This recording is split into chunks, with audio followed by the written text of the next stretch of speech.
Okay. How are you doing? I'm doing fine. Am I all right? Oh, you're doing Yeah, fine. you're doing great. We'll spend some more time on Robert Montgomery, and then we'll talk Well, briefly about Studio One, and Sure, yeah. because we have an awful lot to get into with your MGM years and Dr. Kildare and 11th Hour and Man from U.N.C.L.E. Yeah. And we're basically about halfway through the interview, actually a little past halfway in terms of tape. You'll run out of tape, I Yeah. bet you. Yeah.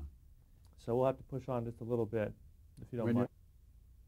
Before I tell you about one of the most difficult times that something went wrong, let me tell you, on the second show that I did on the Robert Montgomery series was Kitty Foyle. And there was a scene up front in which the actress, as a very young person, was in the living room of a house in the summer. And the next scene, she was supposed to be outside the house in winter. Now, how to get it was always a problem to make costume changes, And we devised all sorts of ways of giving enough time for an actress to make a change. But this was a pretty tough one to do.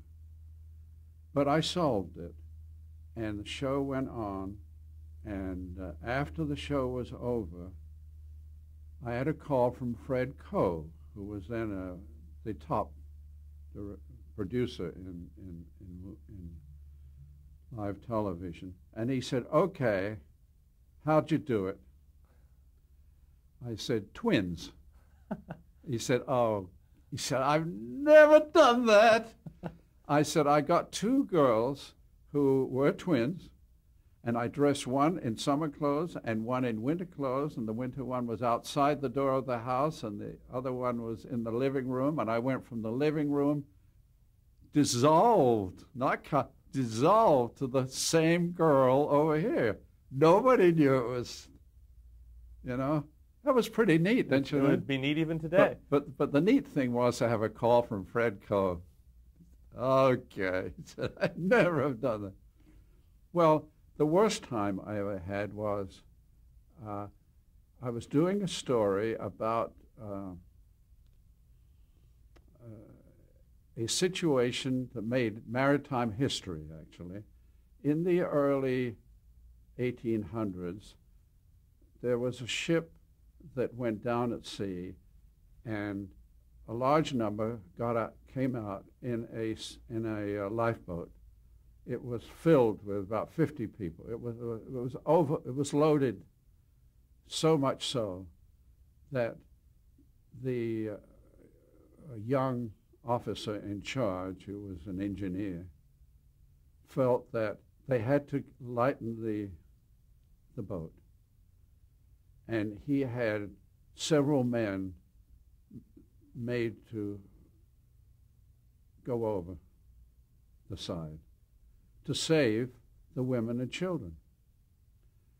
And later, word got out of what he had done, and he was arrested for murder. And the trial was about him being a murderer for doing that. So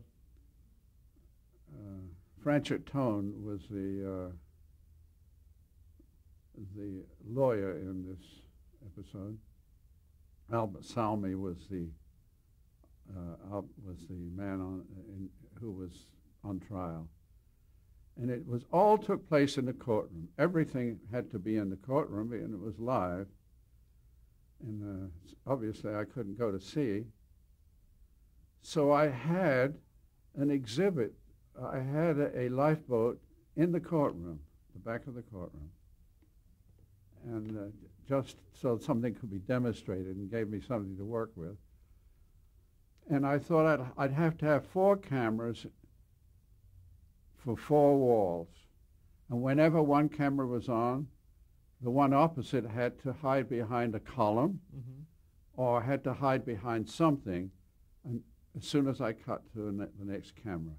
So it had to be worked out, as we did, very, very carefully. with the cameras for 1 hour.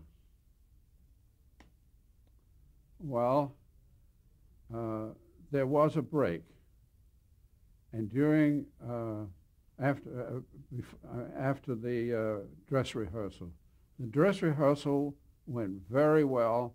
There were no problems whatsoever. However, when the show started, it wasn't very long before I saw something that looked like she had some pearls on her dress on the monitor.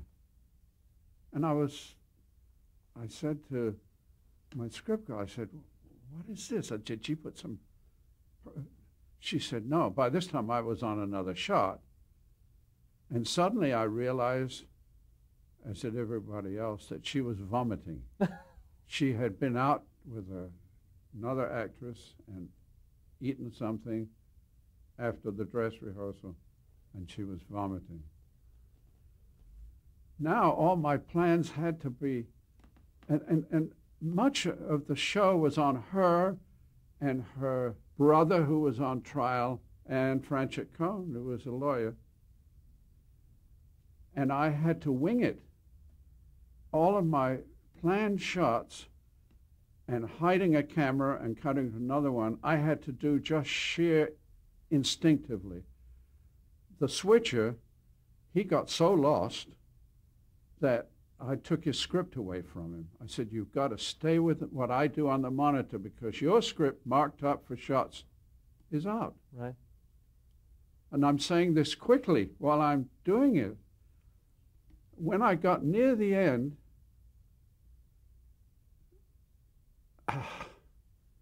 the smell, the stage manager said that the smell is so terrible here. It was hot lights and all of this. But the actors went on, and they kept going.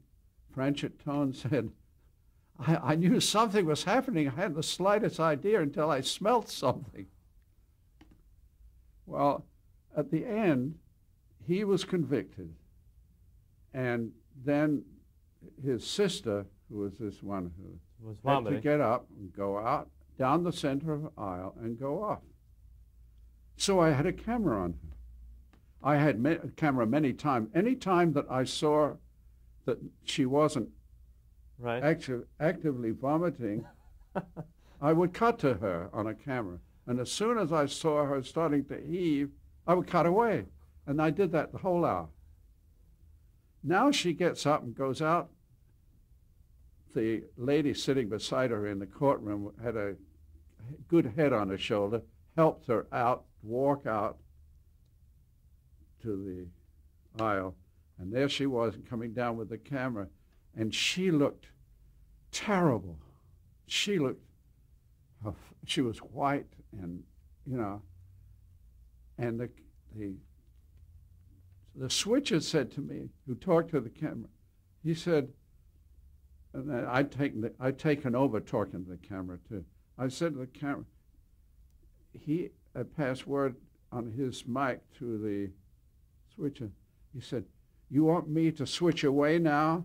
And she's coming down the aisle. I said, don't you dare touch that camera. And he kept going, and she came right up into that camera. And then I took her off. And everybody said I was cruel. I said, I'm a director.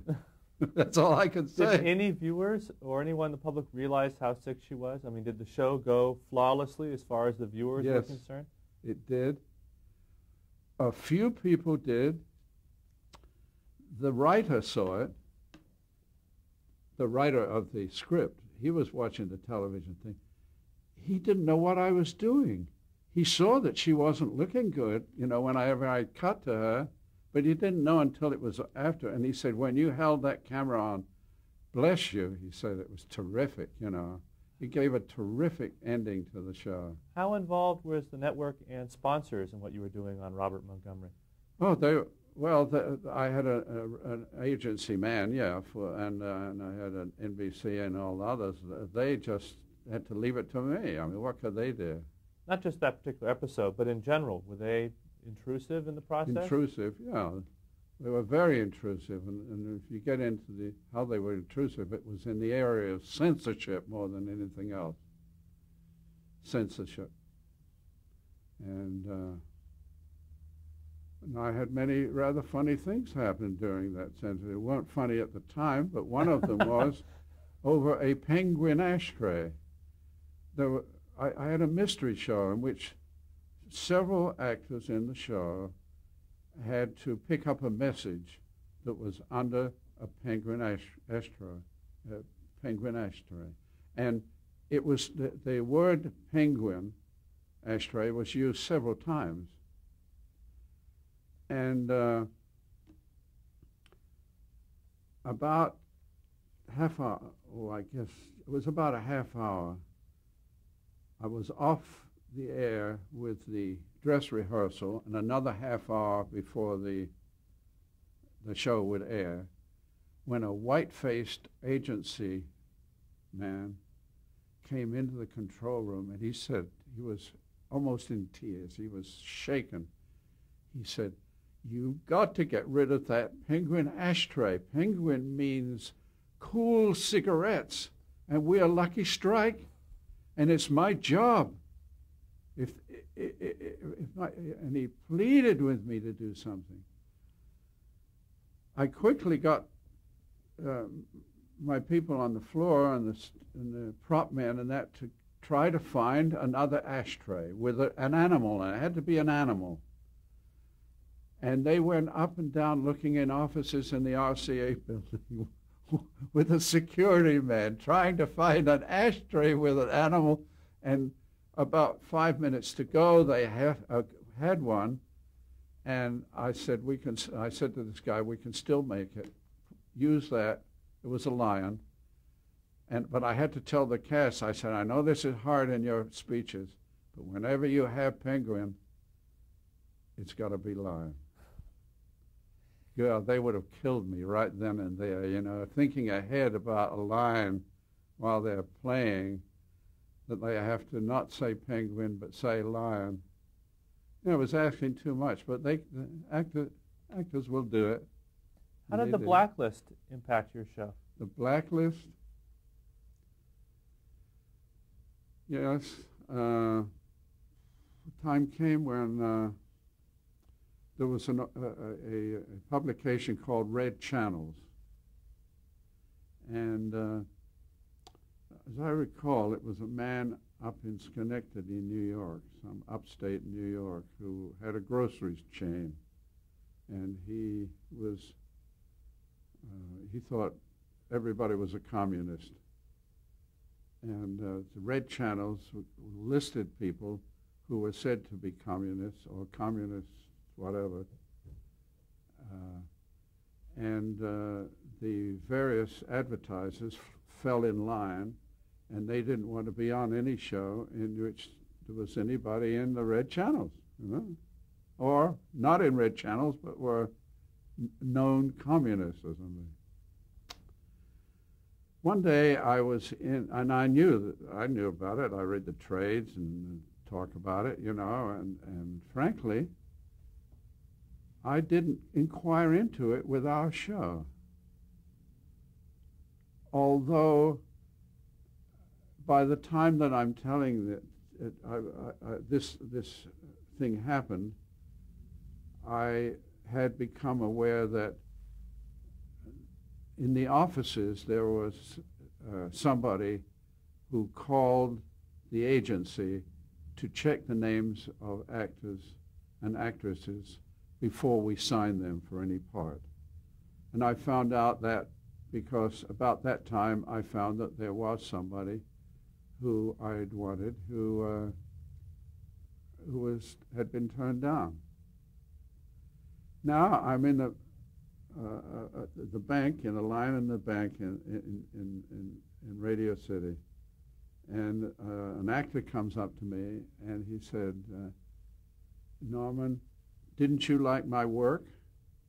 I said, "Yes, I liked your work." He said,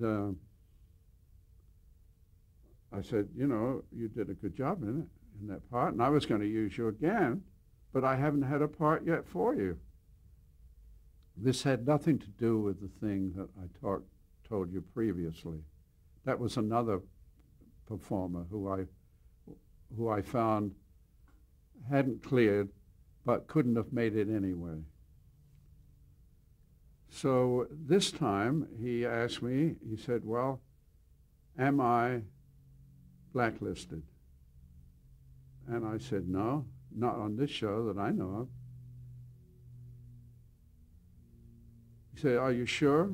Well, I said, I can only tell you that I have used you, as you knew, and I haven't had a part for you since, but I can't say that you were blacklisted on the show. But I do know that that does exist. And I can't speak for any other show. So 24 hours go by, and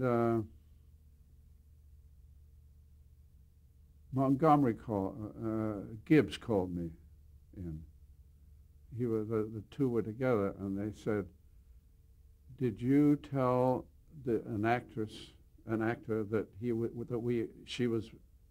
not used on a show because of being blacklisted? And I said, no, I did not.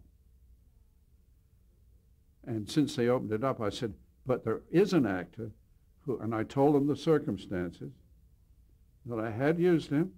I didn't think he should be blacklisted. And I knew that he hadn't at that time, nor had I asked him to be in a part and be turned down from it. And they said, well, he has hired a lawyer who has called Lucky Strike and their agency saying that he was blacklisted. I said, did he say that I was responsible? He said, no. But it's a great problem we have, because they now are asking us. So another 24 hours went by, and I had really kind of just put that aside when I had another call by John Gibbs and Robert Montgomery for another meeting. And I said, is it the same thing?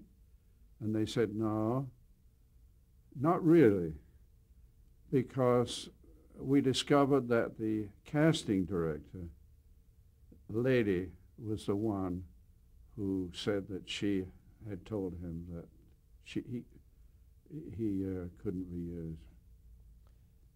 Yeah, I'm sorry.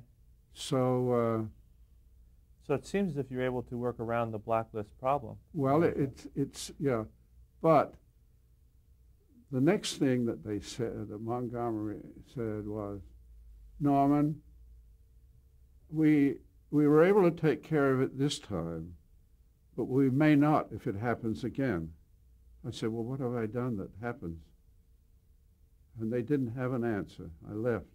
I felt so nervous that I feel nervous today, even when I think about it. I went home and I said, I don't know what I can do. I've done nothing except I remembered that I had given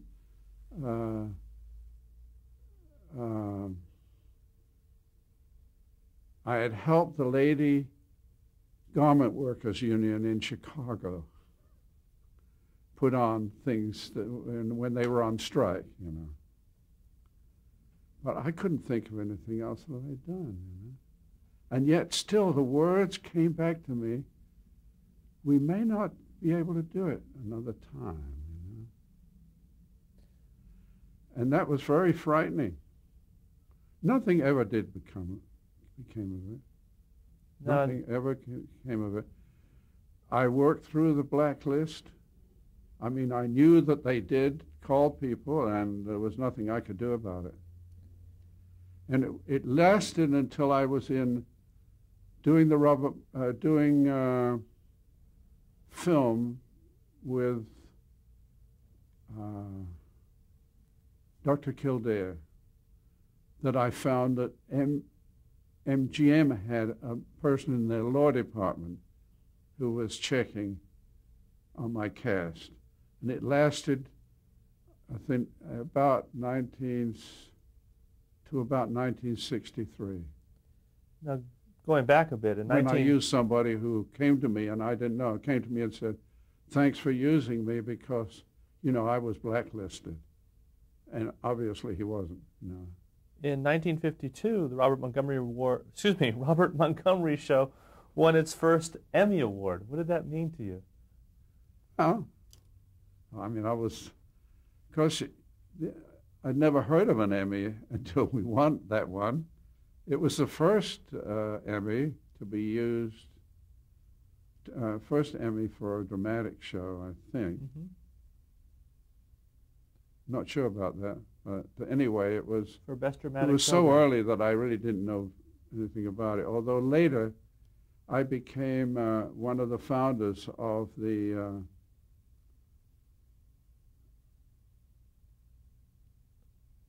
of Why We're Here.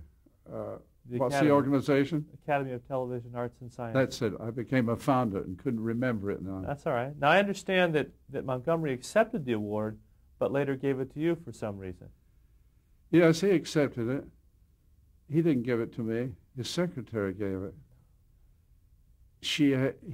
He'd accepted it and had tossed it in a cupboard that he had. And it stayed there for a couple of years, I guess. And finally the time came, about the fourth year of Montgomery Show, that she took it out and sent it to me. Now, you eventually left the show in 1955. Why? Why? Because I'd been doing the same show for too long. I felt I needed to work on other shows, you know, and that upset him very much. He was very, very angry, and he felt I should stay with him forever, you know. I mean, I'd stayed too long as it was, I thought. But now, you left, and the next major show you did, if I'm correct, was in 1957. You became involved with Studio One. No, I left him to direct for the Theater Guild, and the U.S.Steel Corporation, and they'd wanted me to direct, but I felt I had to stay with Montgomery. But the time came when I left that they impressed on me that they wanted me badly. They'd give me a terrific contract to do U.S. Steel Hour. And so I did. And how'd that lead to Studio One? Well, after doing a number of shows for U.S. Steel, one with Gracie Fields, she got an Emmy for The Old Lady Shows Her Medals. And I did, I directed a show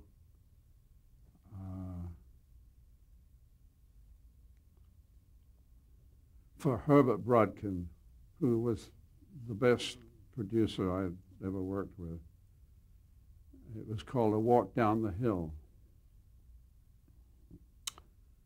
The story that took place in and about a prison camp, and it was a very unusual, beautiful story by, what is his name? I said it a few minutes ago, I think. I can't remember it now. But anyway, I did that for Herb Brodkin, and where were we now? We're heading towards Studio One. Studio One. I directed for Alcoa Theater for Herb Brodkin, and also Studio One for Herb Brodkin. And while I was doing it, the last one for Herb Brodkin there,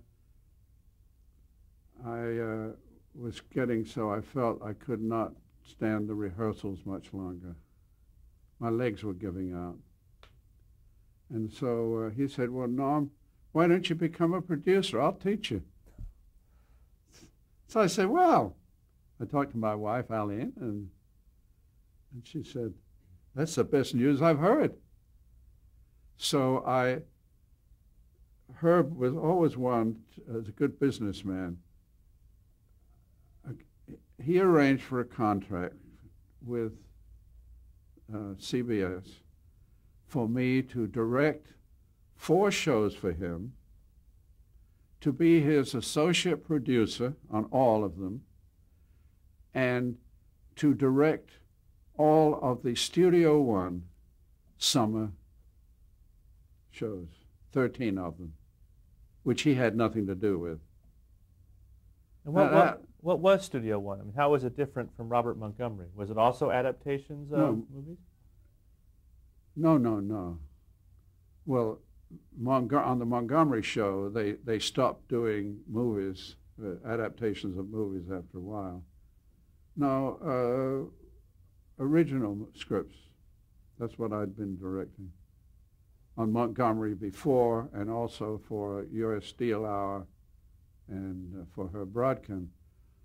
So he benefited by it because they paid. I was the highest paid director in New York at the time. Then because the Theater Guild, I negotiated my own contract with the Theater Guild, and he told me that what I was asking was more than Sidney Lumet and Dan Petrie. He shouldn't have told me that. But I was getting a lot of money. I gave it all up for $25,000 for the year to direct 4 shows for Broadcom and produce all 13 shows for Studio One. What were some of your duties as producer of Studio One? Well, to find the scripts, to develop them. And that's what a producer does, to find stories. And who were some of the writers you worked with? Alvin Sappinsley was one. Adrian Spees. So a lot of the same writers you used on Yeah. Robert Montgomery. Yeah. Well, they were all, the best I could get, Horton Foote was another one there. Now, what prompted the move in 1958 of Studio One from New York to Hollywood? Well, to finish this one, there was one writer that I used who was a teacher in Wisconsin, University of Wisconsin, and I read it when I knew I had to produce 13 shows. And they would start in June.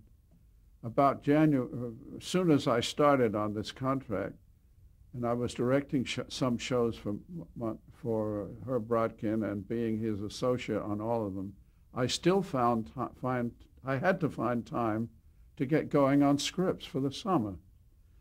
One of the first things I did was they had a department of